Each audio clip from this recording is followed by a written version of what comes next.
So ons is in 'n splinternuwe reeks, en die reeks se naam is Hier is oorlog. Nou ek het daai reeks se titel uitgedink, en dit is eintlik te danke aan my ma. Want ek onthou toe ek so klein seentjie was, dan bel my ma huis toe van die werk af. Dan sê sy vir my, as ek nou daar aankom, en daai plek lyk soos 'n varkhok, of as ek nou daar aankom, en jy het nog nie begin met jou huiswerk nie, of as ek daar aankom en die skorrelgoed is nie gewas nie, dan, mannetjie, is daar oorlog. En toe ek nou hierdie reeks moes skryf oor geestelike oorlogvoering in die wêreld waarin ek en jy bly, toe dink ek so aan my ma, daar is oorlog. En die waarheid is, die wêreld waarin ek en jy bly, beleef 'n oorlog. Daar's 'n oorlog rondom ons aan die gang, tussen lig en duisternis, tussen wat goed is en wat sleg is. En ek en jy leef in daai oorlog elke liewe dag. Maar terwyl ons dink aan hierdie oorlog, is daar twee uiterstes wat ons moet probeer vermy. Dis basies soos twee slote aan weerskante van die pad. En ons sal goed doen om uit beide uit te bly, want beide is ewe gevaarlik. So daar is 'n geesoorlog, maar binne in die geesoorlog is daar twee uiterstes, twee slote, twee gate, weerskante van die waarheid, weerskante van die pad, en ons sal goed doen om ons weg te vind ergens in die middel. Ons sal goed doen om 'n waarheid te vind uit God se woord uit. Nou die eerste sloot of die eerste uiterste of die eerste vangstrik is hierdie stryk van 'n oorbeklemtoning.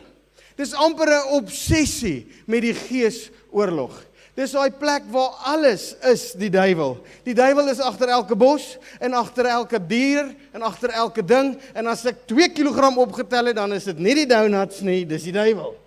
Maar baie keer is dit maar net die donut, en baie keer is dit nie die duiwel nie. So dis die een gevaar. Die een gevaar is ons oordryf hierdie ding iets geweldigs. Die een gevaar is ons gee aan die duiwel meer krag as wat hy ooit in sy lewe sal hê. Ons kom sit baie keer wanneer ons hierdie ding 'n oormatige fokus gee, kom sit ons amper die duiwel op dieselfde plek as Jesus. En ons imagine by onsself dat Jesus en die duiwel het 'n fight aan die gang, en Jesus wen 'n potjie, dan wen die duiwel 'n potjie. En dan wen Jesus weer 'n potjie, en dan wen die duiwel 'n potjie. En as ons baie mense is wat bid, dan wen Jesus 'n potjie. Maar as die gebedskettinkie kort is en min mense bid, dan wen die duiwel weer 'n potjie. Maar daai is 'n gat, is 'n sloot om te vermy. Dis nie die waarheid nie. Die ander kant is natuurlik die kant wat sê die geesoorlog bestaan nie.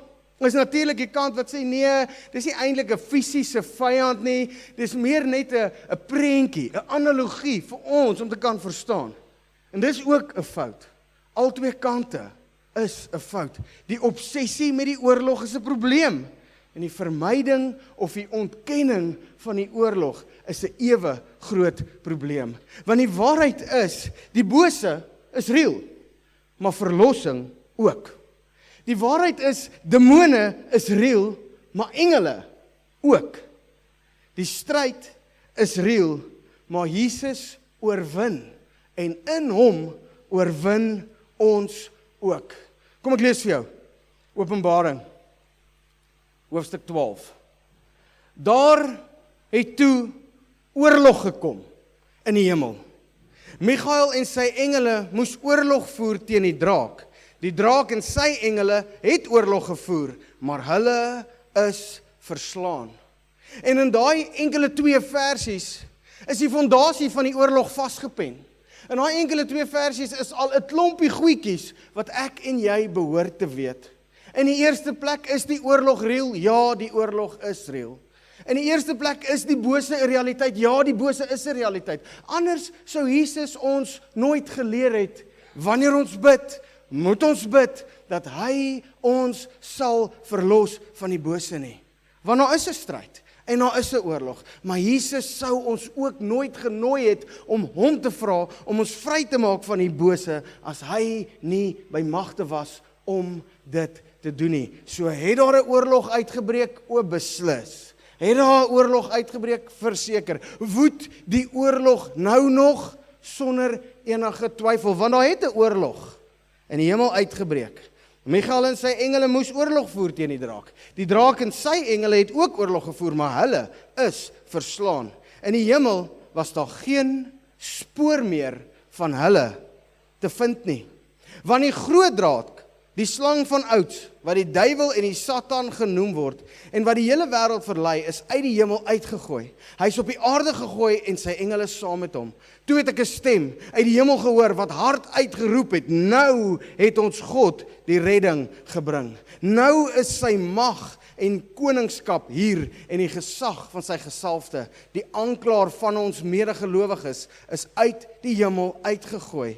Hy wat hulle dag en nag voor ons God aangekla het, en hulle, hierdie medegelowiges, hierdie wat Jesus volg, hierdie wat hom liefhet, hulle het self die oorwinning oor hom behaal, danksy die bloed van die lam en die boodskap waarvan hulle getuig het. En hulle het nie hulle lewens so lief gehad, dat hulle onwillig was om vir hom te sterwe nie. Daarom, hemel, en die wat daarin bly, verheug julle, maar vir julle, land en see, wag daar elende, omdat die duiwel na julle toe gekom het, met groot woede, en met die wete, dat hy min tyd het. Is daar oorlog? Beslis. Is daar 'n duiwel? Verseker. Waar is hy nou? Hier! Hy is uit die hemel uitgegooi. En die begin van die oorwinning vir die koninkryk van lig was in daai dag wat hy uit die hemel uitgegooi is. Dit was waar die oorlog begin het, dit was ook waar die oorwinning begin het, en hy is toe daar uitgegooi, want hy was nie groot genoeg, of sterk genoeg, of magtig genoeg, of met genoeg autoriteit nie, en toe word hy uit die hemel uitgegooi, en nou verdier ons hom hier op aarde. Maar hy weet, sy tyd is min. Wie bepaal hoeveel tyd hy het? God bepaal hoeveel tyd hy het. Jy sien wat ons sien in hierdie gedeelte, dat die oorlog het uitgebreek, en ons is bewus van die feit, dat die duiwel het 'n mate van autoriteit, maar jy moet een ding goed verstaan, dat wanneer die Bybel sê, wanneer Jesus sê, dat alle autoriteit in die hemel en op die aarde is aan my gegee, dan besit hy inherent alle autoriteit. Daar is niks wat nie onder sy mag en onder sy heerskappy val nie. Alles is syne. Die aarde en die volheid daarvan behoort aan hom, maar hy het 'n stukkie autoriteit gegee aan die vyand om op die aarde te kan wees en om vir die oomblik hier stryd te kan voer, maar die eindlyn is reeds getrek in die autoriteit van God, en in daai stuk skrif leer ek en jy hoe hierdie oorlog lyk, maar ons leer ook hoe ons oorwinning lyk. Want dit sê dat hierdie medegelowiges, hierdie gelowiges wat deur die vyand aangekla word, hulle het die oorwinning behaal deur die bloed van die lam. Sit gou weer vir ons daai gedeeltjie op. Danksy, hy so in rooi geonderstreep, dat ons dit nie sal mis nie.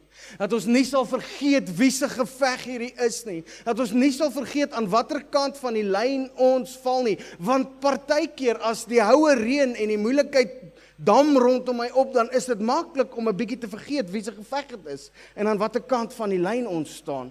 Maar die geveg behoort aan Jesus, en die oorwinning is danksy sy bloed en die boodskap van sy kruis. Die boodskap van wat hy vir ons kom doen het. Die boodskap van die evangelie, dat hy sy lewe gegee het. En hierdie geveg is nie my en jou geveg nie. Hierdie geveg is die geveg van die Here. Paulus sê dit so mooi in Efesiërs 6 vers 10. Hy sê eintlik broers, of verder nog dit, ander vertaling, verder nog dit, soek julle krag in die Here en in sy groot mag. Wie se geveg is dit? Dis Jesus se. Waar kom die krag vandaan? Dis Jesus se groot mag. Ons vind ons krag vir die stryd, ons vind ons oorwinning vir die pad in wat hy gedoen het. Kolossense 1, en eintlik die hele boek van Kolossense, verduidelik Paulus so mooi die krag van die kruis en wat bewerk is in daai oomblikke toe Jesus sy lewe gegee het. Maar Kolossense 1:13 sê, hy het, en is hy wat dit gedoen het. Die stryd is nie in my en jou hande om te oorwin nie. Die stryd is nie in my en jou hande om met ons kaal vuiste teen 'n vyand te gaan veg met 6000 jaar se ervaring in die misleiding nie. Ons vind ons krag in hom en in sy groot mag, en dit is hy wat het. Hy het ons uit die mag van die duisternis weggeruk en ons onder die heerskappy gestel van sy seun wat hy liefhet. Deur die seun het ons die verlossing verkry. Jy sien die volle antwoord, die volle hoop van hierdie battle wat so kan rage en hierdie battle wat so real is te vind in die prys wat Jesus vir ons betaal het. Kolossense 2 vers 15 is net so mooi gedeelte en dit herstel net weer by ons die prentjie, die visie van wie se geveg hierdie is. Dit herstel net by ons weer die prentjie van waar lê die autoriteitslyne en wie God is. Hy het elke mag. Daar het nie een oorgebly nie, daar is nie een oorgeslaan nie, want hy het elke mag en gesag ontwapen en hulle in die openbaar vertoon deur hulle as gevangenes in die triomftog van Christus mee te voer. So hier is die waarheid. Daar is 'n oorlog daar buite. Daar is 'n geveg daar buite wat ons met tye mismoedig kan laat, wat ons met tye kan uitdaag, wat ons met tye op 'n baie donker plek kan los, maar die antwoord lê in dit wat Jesus vir ons kom doen het op die kruis. Die antwoord lê in dit wat ver oggend op hierdie tafel uitgepak is. Die antwoord lê in 'n liggaam wat vir ons gebreek is en bloed wat vir ons gevloei het. En julle weet dat vir die laaste seker 6 maande na 'n jaar toe bring die Here my keer op keer terug na die sentraliteit en die waarde van hierdie tafel. Die laaste ruk bring die Here my kort terug na die absolute fokus van die woord op die nagmaal, op hierdie tafel, en hoe ons oorwinning juis hier lê. Wanneer ons kyk na waar die Bybel die nagmaal vir ons so mooi verduidelik en uitlê, dan sien ons dat die nagmaal eintlik in die 1ste en in die 2de eeu 'n maaltyd was, wat ons saam geëet het om 'n tafel. En na daai tyd van fellowship en saam wees met die fokus op die kruis, met die fokus op dit wat Jesus vir ons kom doen het, eintlik ons geleentheid was om almal deel te neem, almal deel te hê en almal 'n bydrae te lewer in die bediening as die liggaam van Christus. Jy sien, maar eerens het ons besluit dat nagmaal by ons sal nie meer 'n maaltyd wees nie, sal nie meer 'n verlengde tyd van fellowship en saamwees weet nie. Nagmaal by ons sal vinnig oor en verby wees, en in daai een besluit het ons iets verloor van wat die kerk oorspronklik moes gewees het. 'n Gemeenskap van mense wat in mekaar se lewens betrokke is. 'n Gemeenskap van mense wat elke dag, dag vir dag, brood saam breek, saam eet, saam leef en die vryheid ervaar wat Jesus vir ons gekoop het. En so meer ek studie rondom die nagmaal en rondom sy sentraliteit, sien ek dat daar eintlik baie deeltjies is van die nagmaal wat ons 'n bietjie van vergeet het. Baie deeltjies is van die nagmaal wat ons oorlees en eintlik net dink, ja, dit was so in hulle tyd, maar hoe moet dit nou wees?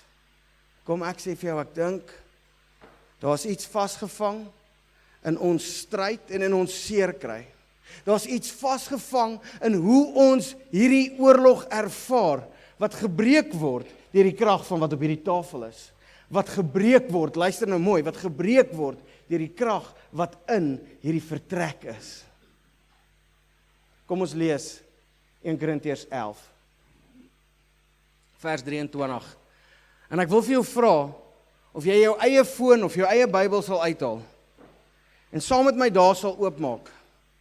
Want ek het die eerste gedeelte van die skrif wat ek met jou wil deel, daar op die bord, maar ek het die tweede gedeelte van die skrif wat ek met jou wil deel, in jou eie Bybel, en in jou eie hand, sodat jy dit self kan sien, sodat jy dit self kan ervaar, sodat jy kan weet wat ons hier deel, is die waarheid van God se woord. So ons is in 1 Korintiërs 11 en ons begin in vers 23 en Paulus sê daar, ek het van die Here ontvang wat ek ook aan julle oorgelewer het. Die Here Jesus het in die nag waarin hy oorgelewer is, brood geneem. En nadat hy God daarvoor gedank het, het hy dit gebreek en gesê, dit is my liggaam, dit is vir julle, gebruik dit tot my nagedagtenis. Volgende een sê, net so ook het hy na die maaltyd die beker geneem en gesê, hierdie beker is die nuwe verbond wat deur my bloed beseël is. Gebruik dit elke keer as jy daaruit drink tot my gedagtenis. Elke keer as jy van hierdie brood eet en uit hierdie beker drink, dan verkondig jy die dood van die Here totdat hy kom. En dan gaan gou daar stop voor ons verder gaan, want dit praat daarvan dat wanneer ek en jy hierdie tafel nader, wanneer ek en jy die nagmaalbrood gebruik, die brood breek en dink aan die liggaam van Jesus wat vir ons gebreek is, die bloed van Jesus neem, dan verkondig ons dit wat Jesus gedoen het. En kan jy onthou wat Openbaring 12 nou net vir ons gesê het, waar lê ons oorwinning? Hulle het self die vyand oorwin, danksy die bloed van die lam wat vir ons gevloei het, en op grond van die verkondiging, en op grond van die getuienis.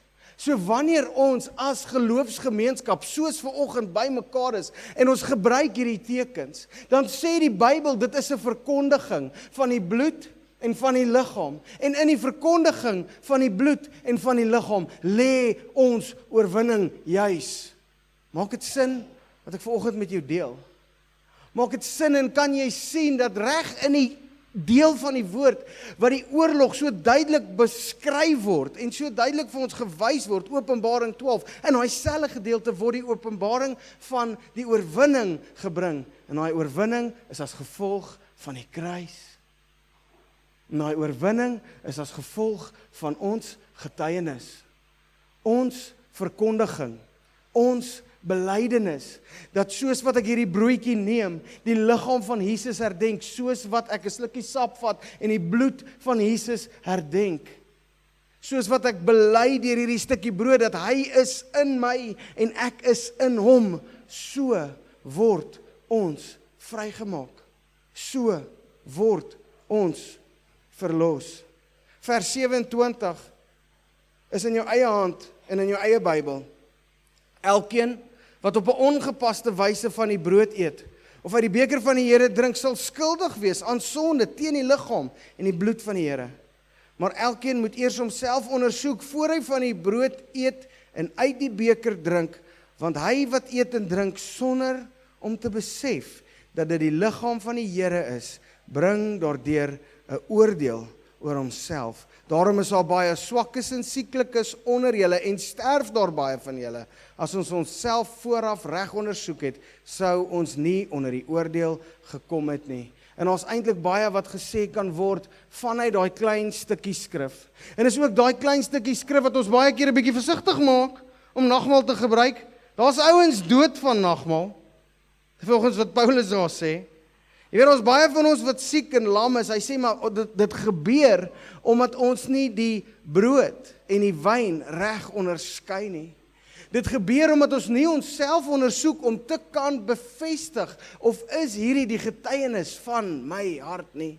Want as hierdie wat op hierdie tafel aangaan die getuienis van jou hart is, dat jy aan hom behoort, dat jy in hom is en hy aan jou, en hy in jou is, dan wag daar vir jou vryheid in dit. En hy praat van die onderskei van die liggaam. En kom ek sê vir jou hierdie, ek is baie oortuig, dat wanneer Paulus skryf, dat ons in die brood, die liggaam moet onderskei, dan praat hy van die liggaam van Jesus. Maar net so sterk, praat hy ook oor die liggaam van die Here op die aarde, wat vandag in hierdie vertrek verteenwoordig is. Want hier is waar ons oorwinning en ons vryheid vandaan kom. Ons oorwinning en ons vryheid kom baie beslis uit die kruis uit. Die liggaam wat gebreek is, die bloed wat gevloei het, Jesus wat baie uniek vir ons 'n prys betaal het, maar saam met dit is ons oorwinning vasgevang in die onderskei van die liggaam van Christus, waarvan jy ook deel is. Net soos wat die kruis verantwoordelik is vir ons vryheid, net soos wat die kruis verantwoordelik is vir ons oorwinning in die stryd, so is hierdie vertrek en die liggaam van Jesus op aarde en die bymekaar wees van die gelowiges ook instrumenteel tot ons vryheid en tot ons lewe. Ons posisie in hierdie liggaam. En binne in dit het ek besef dat ons moet 'n tree nader gee aan wat ons in God se woord sien wanneer dit kom by nagmaal.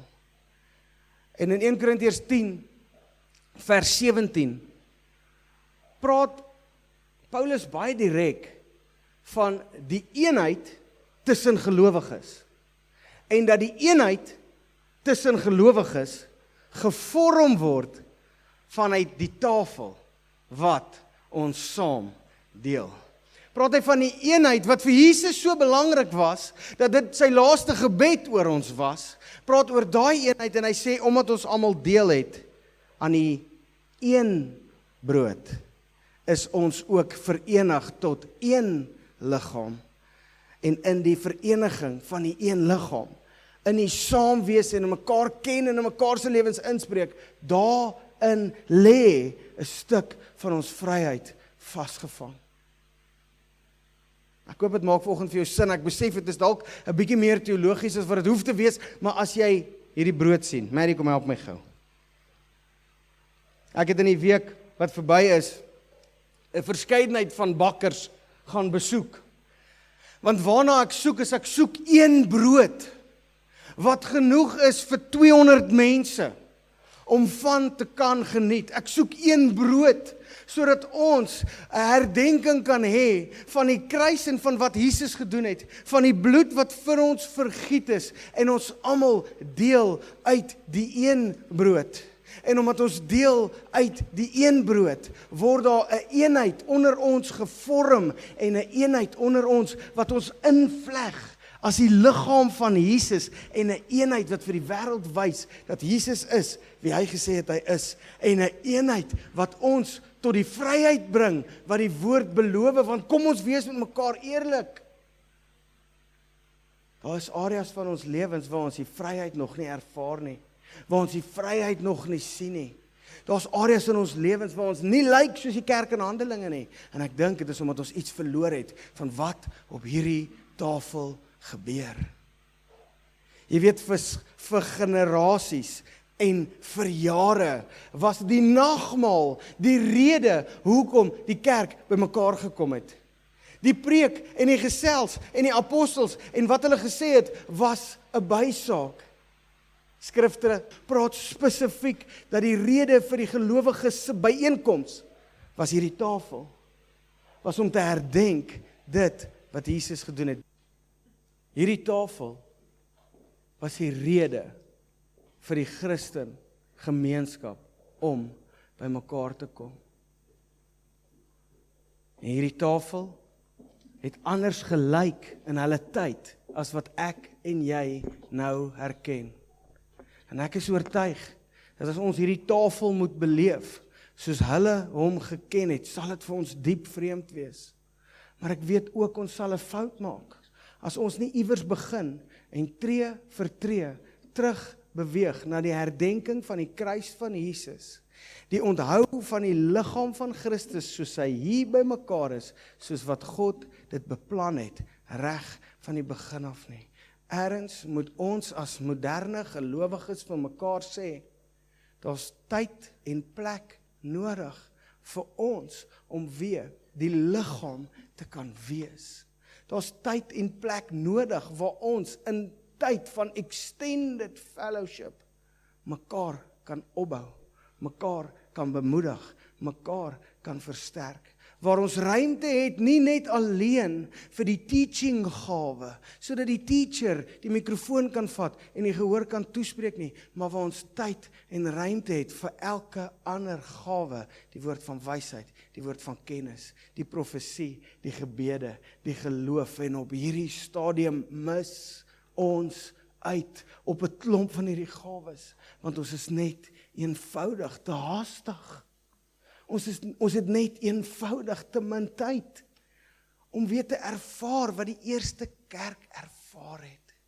En ek weet, ons lees Handelinge en ons begeer wat ons sien in Handelinge.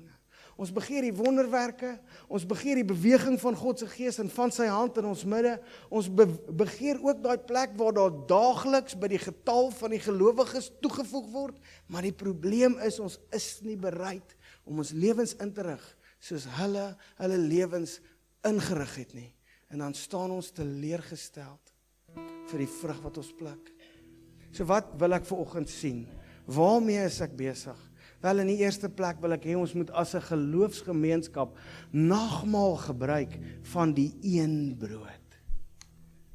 En wat daar gaan gebeur, ek kan dit nie vir jou verduidelik nie. Miskien sit jy hier en dink, eerlikheid, Nila, jy gaan hom nou hier op 'n ding af wat regtig nie so belangrik is nie. Breek die koekies uit mekaar uit.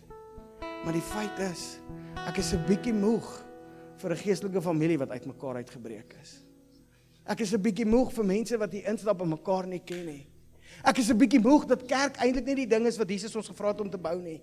Ek is 'n bietjie moeg vir die feit dat as een van die apostels hier moet instap, hulle nie meer die ding sal erken waarmee ons besig is nie.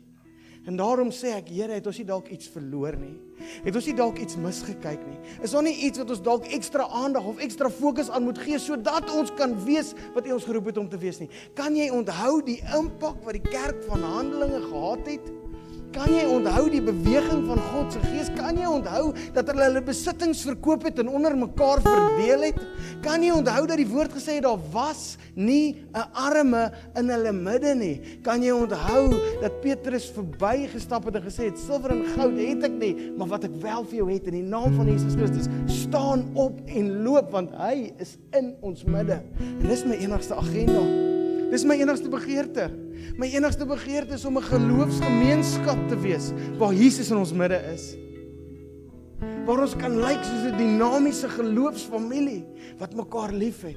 Wat natuurlik terugkyk op die kruis en celebrate dit wat ons redder vir ons gedoen het. Maar saam met dit, ook celebrate wat in die vertrek is. Saam met dit ook genoeg ruimte maak, dat elke een die geleentheid het om die ander een te leer ken. Die geleentheid het om in die ander se lewe in te spreek en te sien dat die Here beweeg. En ek is terug op my storie. Miskien maak ek heeltemal te veel van een brood. Miskien sit en dink jy, Nila, wat gaan dit nou saak maak? 1 brood of 10 brode, wat maak dit saak? Ek dink dit maak saak. Want om een of ander rede, as ek iemand anders genoeg vertrou om hom toe te laat, om my kop onder die water in te druk, in die naam van Jesus, en ek kom daar uit, dan is my lewe veranderd. En maak dit vir my sin, maak vir my geen sin nie. Ek kan nie verstaan hoekom daar eers enige sprake moet wees rondom krag in die doop nie. Dis water, die kinders swem elke Vrydag, en daar gebeur niks, hulle klim net so stout daar uit soos daarin. Maar die waarheid is, dat wanneer ek baie maak van wat Jesus sê, wanneer ek genoeg maak van wat hy my vra, dan is daar vrug. So waarvoor vertrou ek? Wel, in die eerste plek vertrou ek daarop vir elkeen 'n broodjie sal wees, wat jy kan breek en kan deel met die persoon links en regs van jou. Ek vertrou dat ons vir mekaar sal bid. Ek vertrou dat ons mekaar sal bemoedig. Ek vertrou dat as die Here 'n woord op jou hart lê vir iemand anders, dat jy die vrymoedigheid sal hê om op te staan en dit te gaan deel. Ek vertrou dat ons in hierdie vertrek iets sal ervaar van kerk, van lewe, nie ritueel en godsdienst nie, maar saam wees, familie wees, mekaar lief hê. Ek vertrou dat wanneer ons uit die een brood uitbreek, dat daai bonatuurlike eenheid waarvoor Jesus gebid het, in ons midde sal gebeur. Verby my pay grade, hoe dit werk, die detail daarvan. Al wat ek kan doen is ek kan sê, Here, ek sien, U sê, is 1 beker, en is 1 brood, en ons verdeel vanuit die 1, en omdat ons almal deel het in die 1, is daar vir ons 'n eenheid. En as jy vanaand by die huis kom, dan is daar 'n stukkie brood in jou maag, en ons 'n stukkie brood in my maag, en dit kom van 1 brood af, en ons is almal eintlik 1. Ons is almal eintlik by mekaar gewerk, en natuurlik is die hooffokus dat dit die liggaam is van Jesus in die hemel, maar saam met dit is dit my herinnering dat deur daai offer is ek ook deel van 'n liggaam.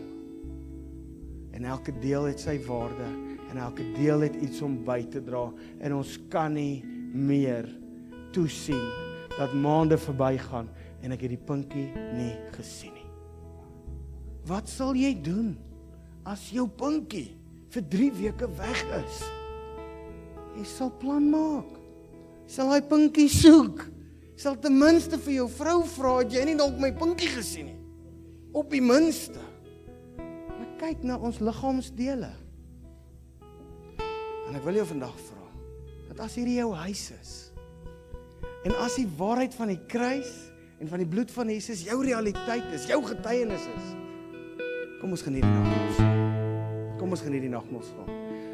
Waar is die sistersvereniging? Maddie, Talita, ek soek 'n paar vrouens. Ek onthou toe ek in 'n meer tradisionele kerk was toe. Hulle altyd vir my gesê die ritsusters was verantwoordelik vir die tee en hierdie susters is verantwoordelik vir die brood, maar ek het regtig 'n paar susters nodig wat ons gaan help. Hierso is klein plastiek handskoentjies. Ons het aan die higiëne van die saak gedink.